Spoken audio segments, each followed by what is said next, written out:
How did life begin?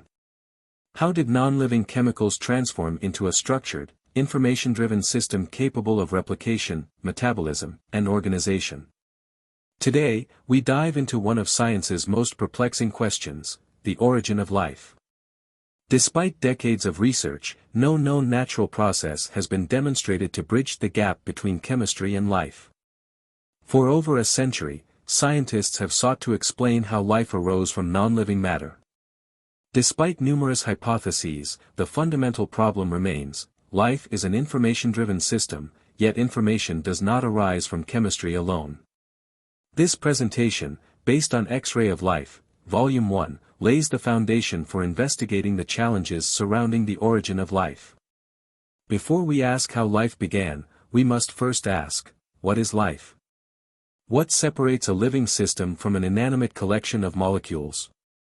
According to physicist Paul Davies, 10 key properties define life: information storage and processing, replication, metabolism, selective molecular control, homeostasis, autonomous self-organization, complex carbon-based chemistry, water as a solvent, cellular compartmentalization, and evolutionary adaptability.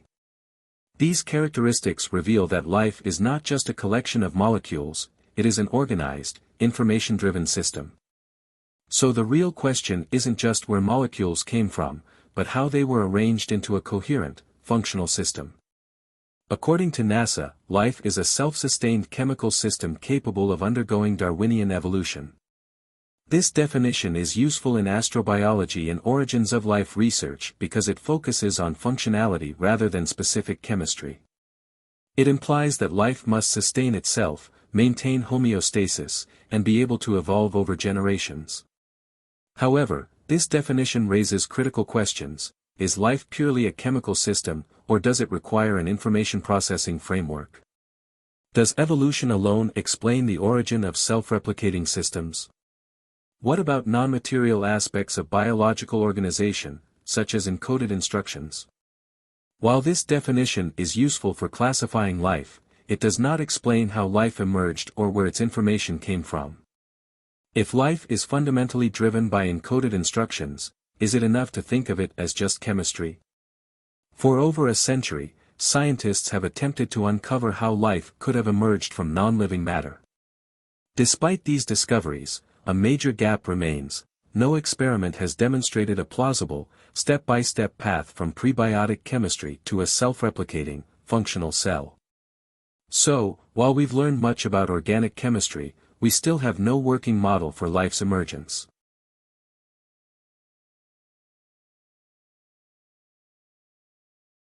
If life began as a simple process, why do even the simplest cells exhibit staggering complexity? What changed?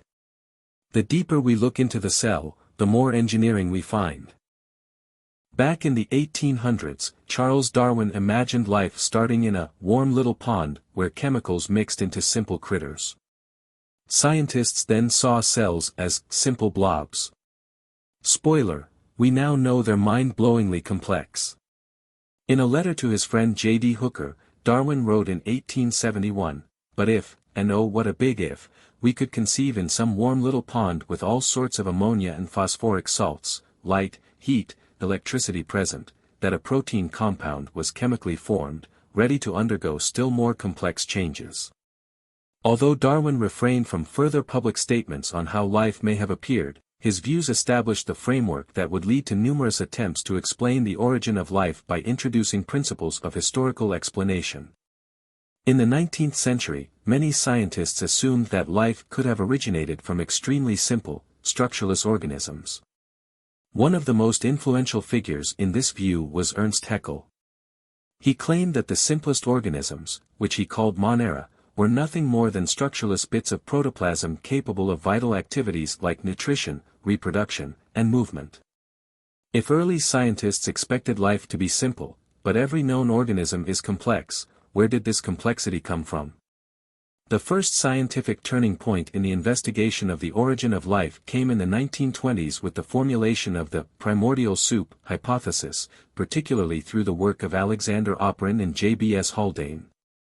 Operin proposed that life on Earth originated from simple organic compounds that formed in a reducing atmosphere and accumulated in the oceans, creating a primordial soup where chemical evolution could lead to life. The key question here is, even if a soup of organic molecules existed, what mechanism turned it into a self-replicating, organized system? These ideas kicked off tons of experiments. Operin claimed that the origin of life is a natural result of the evolution of matter. Haldane independently developed a similar idea, suggesting that organic molecules could have formed under early Earth conditions, driven by ultraviolet light and electrical discharges. This marked the beginning of systematic scientific inquiry into abiogenesis, setting the stage for later experimental research like the Miller-Urey experiment in 1953. In the early 1950s, Stanley L. Miller, working in the laboratory of Harold C. Urey at the University of Chicago, conducted the first experiment designed to clarify the chemical reactions that occurred on the primitive Earth. In the flask at the bottom, he created an ocean of water, which he heated, forcing water vapor to circulate through the apparatus. The flask at the top contained an atmosphere consisting of methane, ammonia, hydrogen, and the circulating water vapor. The Miller-Urey experiments were groundbreaking, demonstrating that amino acids could form under simulated primordial Earth conditions. Harold Urey was one of the most influential scientists in 20th-century chemistry. He received the Nobel Prize in Chemistry in 1934 for his discovery of deuterium, a heavy isotope of hydrogen.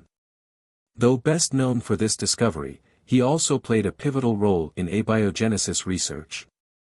Stanley L. Miller, who arrived in Chicago in 1951 after graduating from the University of California, Berkeley, attended Urey's lecture.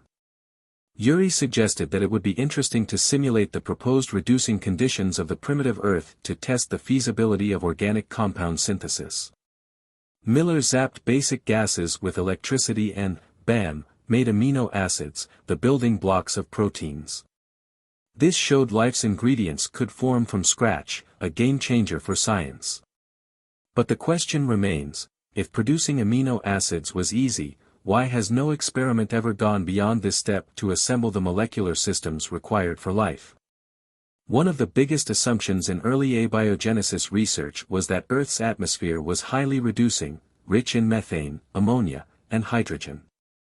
But was this assumption correct? The reducing atmosphere hypothesis seemed plausible. A reducing atmosphere would have been chemically active, making it easier to synthesize organic molecules. Miller said in a 1998 interview, "Although there is a dispute over the composition of the primitive atmosphere, we've shown that either you have a reducing atmosphere or you are not going to have the organic compounds required for life. If you don't make them on Earth, you have to bring them in on comets, meteorites, or dust." Certainly some material did come from these sources, but in my opinion, the amount would have been too small to effectively contribute to the origin of life. If the early atmosphere was not reducing, how could abiogenesis have ever occurred? A major issue is that we really don't know what the early Earth's atmosphere was like. There are all sorts of theories and speculations. If we don't even know what early Earth was like, how can we claim to understand how life began? It is truly remarkable that Francis Crick and James Watson's discovery of the DNA double helix in 1953 stands as one of the greatest scientific breakthroughs in history. Their work not only revealed that life is fundamentally rooted in chemistry but also demonstrated that it is governed by information, an insight that transcends mere materialism. If information is central to life, and information always comes from intelligence, what does this imply about life's origins? In 1962, Francis Crick and James Watson were awarded the Nobel Prize in Physiology or Medicine for their groundbreaking discovery of the DNA double helix structure, which they first described in 1953. Their work, shared with Maurice Wilkins, revealed how genetic information is stored and replicated, revolutionizing biology. The prize recognized their contributions to understanding the molecular basis of heredity. If DNA is life's instruction manual, what intelligence wrote the script? Francis Crick, co-discoverer of DNA's structure, made a surprising statement in his 1981 book Life Itself, Its Origin and Nature, an honest man, armed with all the knowledge available to us now, could only state that in some sense, the origin of life appears at the moment to be almost a miracle, so many are the conditions which would have had to be satisfied to get it going. But then he adds, this should not be taken to imply that there are good reasons to believe that it could not have started on the Earth by a perfectly reasonable sequence of fairly ordinary chemical reactions. This reflects a faith statement rooted in his atheism, presupposing that naturalistic processes must suffice despite the acknowledged improbability, revealing a philosophical commitment rather than a purely empirical conclusion. If even Francis Crick saw the origin of life as almost a miracle, how strong is the naturalistic explanation? In a 2003 interview with the Washington Post, Crick, then 86, said, "The God hypothesis is rather discredited." His distaste for religion, he said, was one of his prime motives in the work that led to the 1953 discovery. "I went into science because of these religious reasons, there's no doubt about that. I asked myself what were the two things that appear inexplicable and are used to support religious beliefs, the difference between living and non-living things, and the phenomenon of consciousness. If one of the most brilliant scientists rejected a supernatural explanation on principle, is the debate about life's origin truly objective?" In a 2022 video, Paul Davies and Jeremy England discussed the origins of life. Davies confessed, "What separates a living cell from a random mixture of chemicals? The answer, information. Life is more than just chemistry. A cell is not just a collection of molecules, it is a system governed by coded instructions, DNA. Life depends on information processing, genetic sequences that act like a program, directing cellular functions. This raises the question, where did the first information used in the first living cells, stored in the genome and epigenetic storage mechanisms, come from? If chemistry alone cannot generate functional information, what is the true origin of life's instruction system?" But let's talk about life first of all, and whether we can even define that. What are some of the, and we'll just be brief here, but what are some of the key aspects of what you would, Paul, see as defining something as having life, as being a living thing? Yes, of course, this could be a very long conversation. It's notoriously hard to define life, and part of the reason for that is we only have one sample of it. If we could find just one other sample of life, we would be able to separate the essential features from the incidental features. Now, a few things are, of course, in all the textbooks, like reproduction, for example, and metabolism and so on.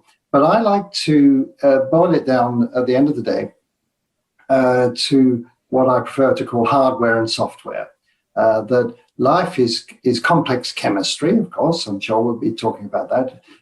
So we have a complex physical system, far from equilibrium. We can't avoid getting into that. And that does sort of surprising things, has an element of unpredictability to it. And all that is true of many systems we wouldn't normally think of as being living, like hurricane, for example. But the key feature of life is that it's not just hardware, it's software as well. It is full of information processing, storing and replicating systems. So it's information managed, if you like, complexity. And it's putting that hardware and software together that, for me, is the real challenge of explaining the origin of life. What makes DNA unique? Unlike any other molecule in nature, DNA functions as both hardware and software, a dual system essential for life. If information-based systems require a designer in every known case, why would DNA be an exception? But if our genomes, if our genetic background has all the information which has led to us being what we are today, and that will obviously extrapolate as we go forward, then it does beg the question, doesn't it? Where does the original information come from? Yes, it does, and as far as a biologist is concerned, we're talking about the original information coming at the origin of life, and that's something which biologists and chemists and physicists can deal with. But you've gone right back to the origin of the universe, to the Big Bang, which is another matter entirely. and which is not really relevant to the biological question of what happens once biology gets started, which is the origin of genetics, actually. It's the origin of the information which is passed from generation to generation, from living creature to living creature.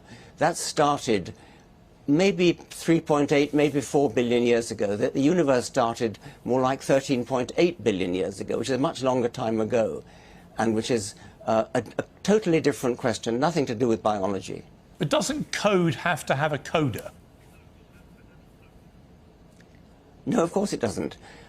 Code arises spontaneously at the origin of life, something very, very simple, probably, at the origin of life, which was not genetic, not DNA at least. It would have been some kind of genetic, some kind of coding, which would be a self-replicating molecule. Once you get a self-replicating molecule, then you have the possibility of mutation, which is the mistake in coding. But where does that come from? You were about to say something? Yeah, where does it come from? It comes from a random accident in chemistry at some time around 3.8 to 4 billion years ago. Confronted by Piers Morgan, Richard Dawkins claimed that the origin of life was random chance. But randomness is ineffective for coding because it generates meaningless noise. Even if random gibberish eventually compiles, it's unlikely to produce useful software. Writing functional code is challenging even for skilled developers who rely on reasoning and compilers, designed by humans, not randomness, to translate that code into machine instructions. An atheist is often prone to making a fantasy of the gaps move when the science and logic begin to point to God.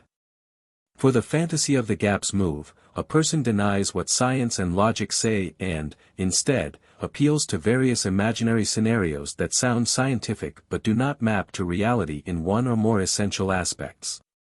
The best answer to this is, as John Lennox said, that nonsense remains nonsense even if scientists are talking it. Science thrives on reason, logic, and empirical evidence. But what happens when even renowned scientists step beyond their expertise and make claims that are not grounded in facts? Another prominent hypothesis in the study of life's origins is the hydrothermal vent hypothesis. This theory gained significant attention following a groundbreaking discovery in 1977, when scientists first identified submarine hydrothermal vents on the ocean floor. These vents revealed thriving ecosystems in extreme conditions, completely independent of sunlight. This discovery suggested that such environments could have been ideal sites for the origin of life, providing a rich source of energy and essential minerals. Stanley Miller gave a clear answer to this hypothesis: underwater breathers do not produce organic compounds, they decompose them. The RNA world hypothesis, first proposed in the 1960s, had key contributions from Carl Woese, Francis Crick, and Leslie Orgel. It suggests that RNA, capable of both storing genetic information and catalyzing chemical reactions, may have been the first self-replicating molecule, serving as a precursor to modern life based on DNA and proteins. If RNA cannot spontaneously form, self-replicate, or function without proteins, does it really explain the origin of life? The RNA world hypothesis gained traction with the publication of the 1986 paper Origin of Life, The RNA World by Walter Gilbert. He won the Nobel Prize in Chemistry in 1980 for his pioneering work on the determination of base sequences in nucleic acids. His contributions were crucial in advancing our understanding of genetic information, laying the groundwork for modern genomics. RNA was claimed to have been the first life-essential molecule on Earth, for its dual function as an information carrier and an enzyme. But making RNA naturally is a tall order. RNA's synthesis under early Earth conditions remains a formidable barrier. A competing hypothesis to the RNA world hypothesis is the metabolism first hypothesis. It was first formally proposed in the 1970s. Regarding this, Leslie Orgel delivered a decisive critique in his article The Implausibility of Metabolic Cycles on Prebiotic Earth, stating that no compelling arguments support the assumption that all necessary catalytic steps in proposed metabolic cycles could occur rapidly enough to sustain the cycle.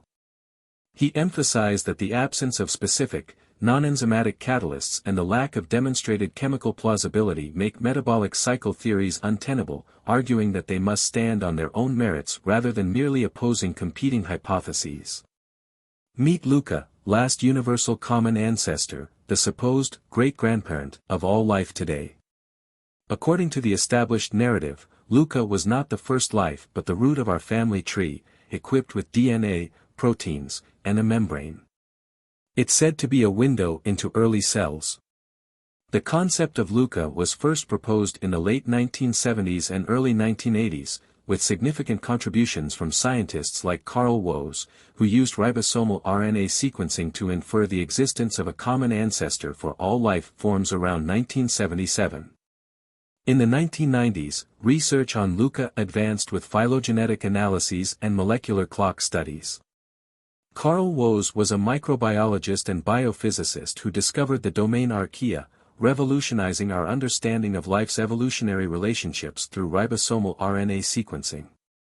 He claimed that Luca was not the first cell but the organism from which all life evolved. Fuca, the first universal common ancestor, would be even earlier, claimed to be maybe simpler, with basic molecules before DNA. It's a fuzzy idea, but it's how some imagine the very first steps toward life. Carl Woese concluded that there is no consistent and satisfactory picture of the universal ancestor because phylogenetic analyses of various genes produced conflicting data, contradicting the expectation of a single, well-defined lineage. For over a century, the tree of life was presented as a clear, branching pattern of evolution, leading back to a single last universal common ancestor, Luca. But modern research has shattered this simple picture.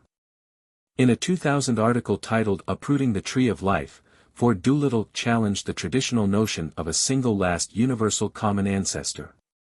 He wrote, "There would never have been a single cell that could be called the last universal common ancestor. As Woese has written, the ancestor cannot have been a particular organism, a single organismal lineage. It was a loosely knit, diverse conglomeration of primitive cells that evolved as a unit, eventually breaking into several distinct communities, which in turn became the three primary lines of descent: bacteria, archaea, and eukaryotes." In the 2000s, researchers developed synthetic protocells, simple, cell-like structures, to explore life's emergence. Studies showed lipid membranes, metabolic pathways, and genetic material could self-assemble. However, achieving stable, functional membranes remains a challenge, as they are inherently fragile and prone to disintegration. Membranes are highly unstable. They break apart under mechanical stress, temperature shifts, and chemical fluctuations. If protocells are too fragile to survive early Earth, how could they have played a role in life's origin? On land, volcanic springs or pools brim with energy and chemicals. Maybe these hot spots cooked up life's first ingredients. But harsh thermal conditions pose a problem. High temperatures degrade nucleic acids, proteins, and lipids faster than they form. If hot springs destroy complex molecules as quickly as they form, how could they be the cradle of life? The journey through our first episode has revealed a persistent enigma. From primordial soups to volcanic springs, no natural process yet bridges the gap from chemistry to life's information-driven systems. We've explored Darwin's warm little pond, Miller's amino acids, RNA's potential, and Luca's roots, yet each hypothesis stumbles on complexity, stability, or the source of biological information. Can heat create life if it destroys its parts? Remains unanswered, echoing the broader question: if chemistry alone falters, what force or mechanism ignited the spark of life? So, what do you think? How did life begin? Was it a stroke of luck, a series of chemical accidents, or something more? The answer is out there, waiting to be discovered. And who knows, maybe you'll be the one to crack the code. Until then, the mystery of life's origins continues to captivate and inspire us all.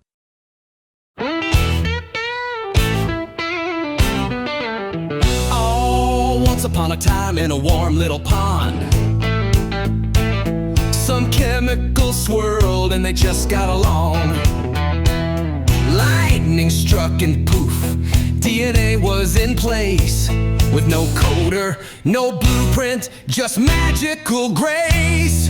Forget engineers, who needs a design? It all wrote itself, yeah, it turned out just fine. Like Shakespeare appearing from an ink explosion. Just sit back and accept the random implosion. Oh, life ain't no accident, no roll of the dice. Yet somehow they claim it just happened, how nice. Proteins and ribosomes dancing in sync. No programmer needed. Will that really stink? Now, RNA's fragile, it falls apart fast. But trust us, my friend, this one somehow lasts. Self-replicating, nah, not so quick. It needs proteins first, but hey, take your pick. Just wait a few billion, a miracle appears. A cell made itself, hey, bring me some beers. If textbooks say it, it must be true. No need for a mind, just random goo. Oh, life ain't no accident, no roll of the dice. Yet somehow they claim it just happened, how nice. Cells full of coding, yet no one who wrote. That logic's so leaky, it barely can float. Just so let me get this straight. First there was nothing, then it exploded. Then rocks turned to soup, the soup got encoded. A billion years later, well, what do you know? Out popped a fish, then it learned how to row. Oh, life ain't no accident, no roll of the dice. Yet somehow they claim it just happened, how nice.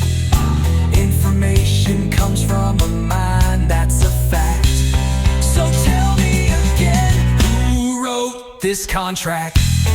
Oh yes, definitely random, like a tornado assembling a bomb. Totally makes sense, guys.